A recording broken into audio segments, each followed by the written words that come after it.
Hello friends, welcome to my channel. Viewers, आज हम जिस टॉपिक पे बात करने जा रहे हैं वो बहुत इंपॉर्टेंट टॉपिक है और वो टॉपिक लेकिन उसको निग्लेक्ट बहुत किया गया है इस देश में, और वो टॉपिक है एजुकेशन का, शिक्षा का। जैसा कि आपको पता है कि हमारे देश में अलग अलग बोर्ड है, CBSE board, ICSE board, UP board, Tamil Nadu board और कहते हैं बंगाल बोर्ड, बिहार बोर्ड, कई तरह के बोर्ड हैं। हर स्टेट का अपना बोर्ड है। अब ये सभी जितने भी बोर्ड्स हैं, इनके स्कूल्स में जो सिलेबस पढ़ाया जाता है वो भी अलग है। जो तमिलनाडु में बच्चा पढ़ रहा है वो बंगाल का बच्चा नहीं पढ़ रहा है, जो बंगाल का बच्चा पढ़ रहा है वो सीबीएसई का बच्चा नहीं पढ़ रहा है, जो सीबीएसई का बच्चा पढ़ रहा है वो यूपी बोर्ड का बच्चा नहीं पढ़ रहा है। तो यानी कि पढ़ाई भी सबकी अलग अलग है, किताबें भी सबकी अलग अलग है, करिकुलम भी सबका क्या कहते हैं अलग अलग है, सिलेबस, करिकुलम, सब कुछ सबका अलग अलग है। इससे क्या हो रहा है, एक क्योस बचा हुआ है। इस तरह के अलग अलग सिलेबस, अलग अलग करिकुलम होने की वजह से बच्चे जो हैं सामान्य शिक्षा प्राप्त नहीं कर पा रहे हैं। आप जितने भी डेमोक्रेसीज हैं वर्ल्ड में, चाहे ऑस्ट्रेलिया है, रशिया, जापान, चाइना, यूरोप के देश, अमेरिका, सब जगह यूनिफॉर्म एजुकेशन है। बस हमारे देश में नहीं है यूनिफॉर्म एजुकेशन। हमने जो SC ST OBC वर्ग के बच्चे हैं, हमने उनको रिजर्वेशन नौकरियों में तो दे रखा है, लेकिन पढ़ाई हम क्या उनको इस तरह की करा रहे हैं? क्या इस तरह का सिलेबस वो पढ़ रहे हैं कि एंट्रेंस एग्जाम को क्लियर करके रिजर्वेशन का फायदा उठा सके? नहीं। मुझे तो लगता है कि रिजर्वेशन देने से पहले हमारे जो नेता थे जिन्होंने ये रिजर्वेशन दिया, उससे पहले एक कदम और उठाना चाहिए था कि सारे देश के बच्चे जो हैं वो एक ही पढ़ाई करेंगे, एक ही सिलेबस पढ़ेंगे। उसके बाद उनको अगर रिजर्वेशन दिया जाता तो मेरे ख्याल से वो इस रिजर्वेशन का ज्यादा फायदा उठा सकते थे। अब सुप्रीम कोर्ट में वकील अश्विनी उपाध्याय ने एक याचिका डाली है इसी को लेके। इस याचिका में उन्होंने जो मेन बातें रखी हैं वो ये है कि एक तो 1 नेशन 1 एजुकेशन, एक देश समान शिक्षा, सेम एजुकेशन हर बच्चे को मिलनी चाहिए। दूसरा, 1 नेशन 1 सिलेबस, पूरे देश में जितने भी स्कूल्स हैं उनका सिलेबस सेम होना चाहिए। तीसरा, 1 बोर्ड, पूरे देश में एक ही बोर्ड होना चाहिए, एग्जाम्स कंडक्ट करने के लिए, हर एक्टिविटी के लिए एक ही बोर्ड होना चाहिए।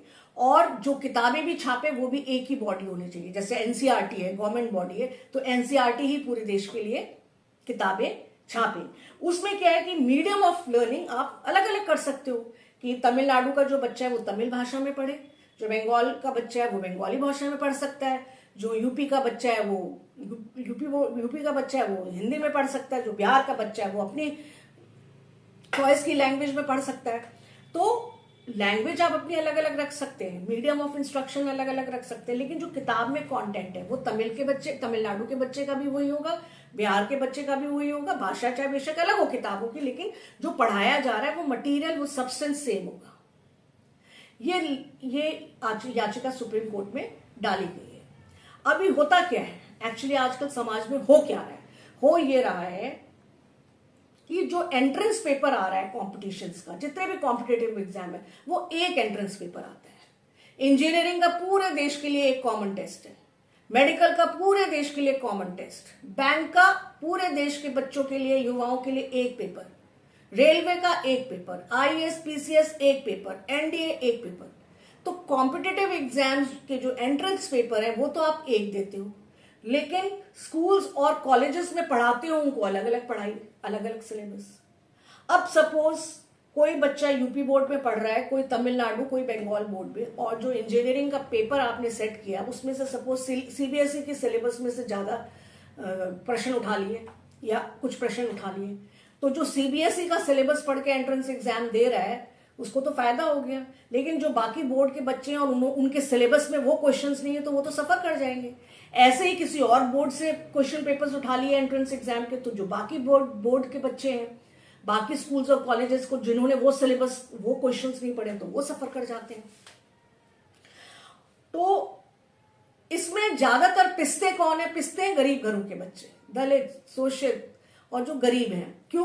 क्योंकि जो अमीर घर के बच्चे हैं वो तो अपने बच्चों को कोचिंग इंस्टीट्यूट्स भेज देते हैं, बड़े बड़े कोचिंग इंस्टीट्यूट्स खुले हुए हैं, खूब अच्छी मोटी फीस लेते हैं, महंगी महंगी किताबें इन्होंने बड़ी बड़ी मोटी मोटी 1500 की क्या कहते हैं ये चलाते हैं, और बच्चे जो है ये अपना सिलेबस इस तरह से पढ़ाते हैं कि बच्चे को पूरी तैयारी कराते हैं, सब कुछ पढ़ाते हैं कि कहीं से भी कोई भी क्वेश्चन आ जाए वो बच्चा अटेम्प्ट कर लेता है।